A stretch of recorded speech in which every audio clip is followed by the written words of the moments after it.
The student-led nationwide protests in Bangladesh in opposition to the reservation system in civil services have spiraled into one of the worst that the Sheikh Hasina government has witnessed. At least 133 people have died so far and several thousands are believed to be injured. Bangladesh police imposed a stringent curfew with a shoot-on-sight order across the country in a move to quell the anti-quota protests. The curfew, which was earlier imposed till 10 a.m. on Sunday, has been extended. The military has taken over after the riot police was unable to contain the protests. Sunday and Monday have also been declared as public holidays with only emergency services permitted to be operational. Schools and colleges have been closed down indefinitely. Text message service and overseas telephone calls remain disrupted. The ban on mobile internet, which was enforced on July 18th, has been continued and has isolated the country and restricted flow of information.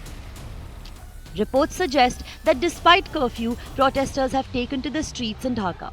Even though opposition parties have expressed support for the protests, protesters insist that they are not backed by or belong to any organization or party. The student anger over new reservations, especially 30% reservation for the families of those who fought for independence from Pakistan, is also a result of opening up old and sensitive political fault lines between those who fought for Bangladesh's independence from Pakistan in 1971 and those accused of collaborating with Islamabad.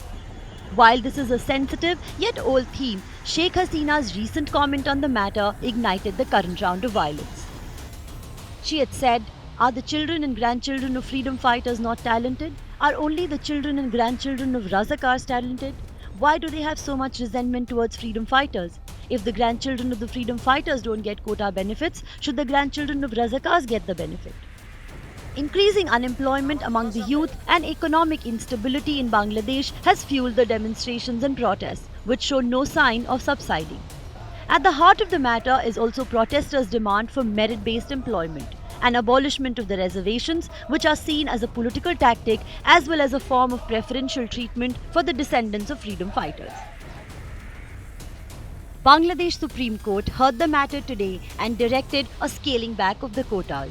The Supreme Court ordered that the veterans quota be cut to 5%, with 93% of jobs to be allocated on merit. The remaining 2% will be set aside for members of ethnic minorities and transgender and disabled people. While the scaling back was hinted at by the Hasina-led government earlier, protest demands have now gone beyond the reservation and are now rallying for the government's resignation. The protests and Bangladeshi government's measures to deal with the issue raise serious concerns about the nature of governance under Sheikh Hasina's rule. Amid serious concerns about safety and well-being, Indians in Bangladesh have been returning to the country. The Ministry of External Affairs reported that till Saturday, out of the 8,500 students and 15,000 Indian nationals residing in Bangladesh, as many as 978 have returned home. While the Indian government has issued a travel advisory after protests worsened and expressed concern over the situation, it has maintained cautious distance from what it terms is an internal matter of Bangladesh. Bureau Report, India Today Global.